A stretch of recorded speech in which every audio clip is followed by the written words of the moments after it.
Welcome to WWE Afterlife, and we're finally back on track. We're finally all caught up. We're going to be reviewing last night's episode of Raw, the May 4th episode of Raw. And we continue on the road to Payback. And the show started off with Orton, talking same old stuff, as boring as Randy Orton can be. Then Roman Reigns comes out. They argue for a bit, and then all of a sudden, the New Day comes out. And I was not expecting the New Day at all. I was expecting Seth Rollins to come out, but New Day was interesting.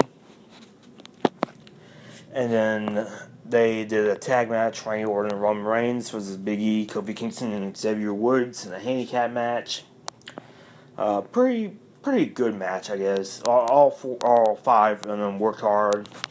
At the end, Reigns accidentally spears Randy Orton, and New Day get the victory.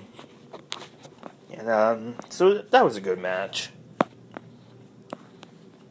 And the Ryback promo came out, and Ryback basically said that he's faced fear before, and that it was feeding time and blah blah blah, all that stuff. And Bray Wyatt comes out, does this thing, and then that's, again, not really looking forward to that feud. Just seems like a random feud to do, but whatever. And Tyson Kidd and Cesaro versus the Ascension. And Ascension have just become jobbers. It's sad because I really wish they would have built up these guys more, but they just got buried and just are now jobbers now, which is a shame. But this was a good match, honestly. It was pretty good at the beginning, and Tyson Kidd and Cesaro have really grown on me as a tag team. Not that I hated them, but I just thought they were two random guys just put together, but they're really good. So, Dean Ambrose and Seth Rollins in a non-title match, and if Ambrose won, Ambrose will be added to the Payback main event. And this was the match of the night. I think these two worked really well together. Former Shield buddies. And this was a great match. At the end, J&J Security got involved. Dean Ambrose won, and the main event at Payback is now a fatal 4-way. Dean Ambrose versus Roman Reigns versus Randy Orton versus Seth Rollins for the WWE Championship. So that should be really interesting. I think Dean Ambrose made it a lot more interesting than it already was, because the triple threat match was just kind of boring. And then hopefully Dean Ambrose should be able to spice it up, bring some life into it. So, Rusev versus Fandango, and Lana's face turn, or at least teasing of a face turn, is still going on. She was doing the Fandango dance, which is really funny, And Rusev beat Fandango, typical squash match, Rusev squash match. Then Stardust versus R-Truth, rematch from the previous week. And Stardust ended up bringing a bag with him.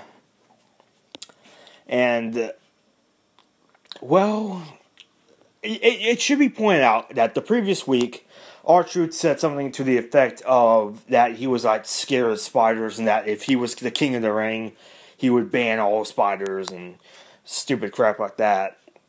And guess what was in the bag? Rubber spiders. Just a really dumb finish. Stardust wins. Really wish they would do something more with Stardust, and I kind of wish that R-Truth would turn heel again. Because his heel turn in 2011, I actually really enjoyed. So, John Cena comes out and does a really long promo, basically same old. And Montreal, which was the city that Raw was in, just hated Cena. They just hated him with a passion. But he did kind of get them on his side with his promo. But anyway, Bret Hart comes out, which I was actually surprised at first.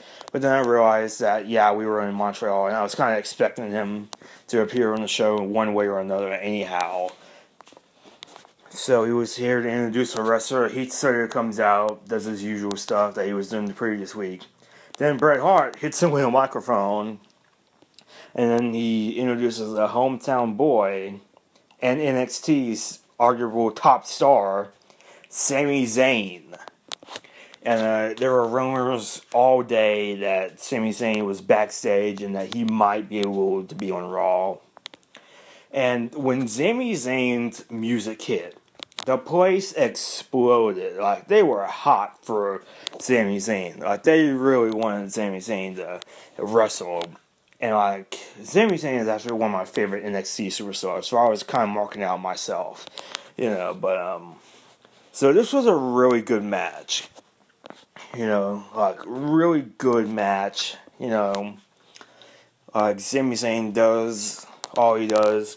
And, like, he does, there's one really cool move where he does, like, this really cool DDT, like, through the ropes or something like that. Like, he runs and he, like, I don't even know, and he, like, jumps, like, by the turnbuckle, the ring post, but inside the ring post. Like, I don't know how to explain it.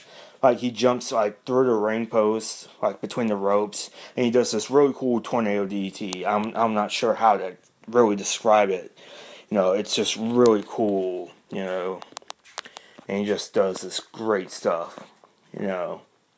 And I wasn't really expecting Sami Zayn to win, you know, because he's still in NXT. I'm not sure if this is his main roster debut or if this was just a one-time only thing. But, you know, this was really cool, you know. And Sami Zayn ended up losing, Cena retained. But Zayn really looked strong in defeat, you know.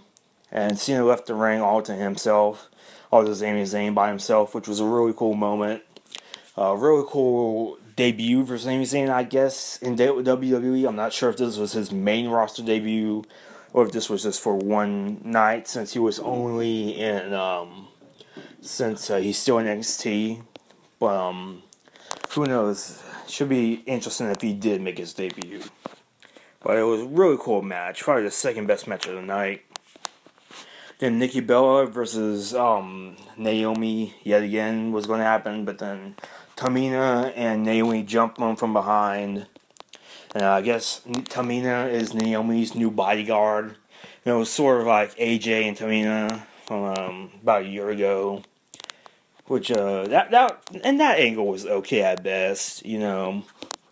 But, yeah, so I'm really looking, yeah, I mean, not really looking forward to that. Kind of wish Paige would just come back already, you know, but, yeah. So, this time it was Bad News Barrett and Sheamus versus Neville and Dolph Ziggler, and Sheamus and King Barrett end up winning, okay match. Then Roman Reigns versus Randy Orton. This was a bit more of a forgettable match. You know, wasn't really paying attention to it much. It kind of bored me, honestly. Seth Rollins was on commentary, and that really made it really cool. And then, just no contest, I guess, because everybody just started interfering. Then Dean Ambrose came. Everybody did their finishers on each other. Dean Ambrose was left standing tall. So this one was actually a really good Raw. Now, a lot of memorable moments. You know, Sami Zayn and John Cena did a great match. Seth Rollins versus Dean Ambrose was the match of the night. Really great match. So those two matches really made Raw worth watching. Go out of your way to find those two particular matches, because those two particular matches were great and definitely made Raw worth watching. So that's all for WWE Afterlife, and I promise that I will be on time next week. I promise that the Raw and pay-per-views will be on time from now on.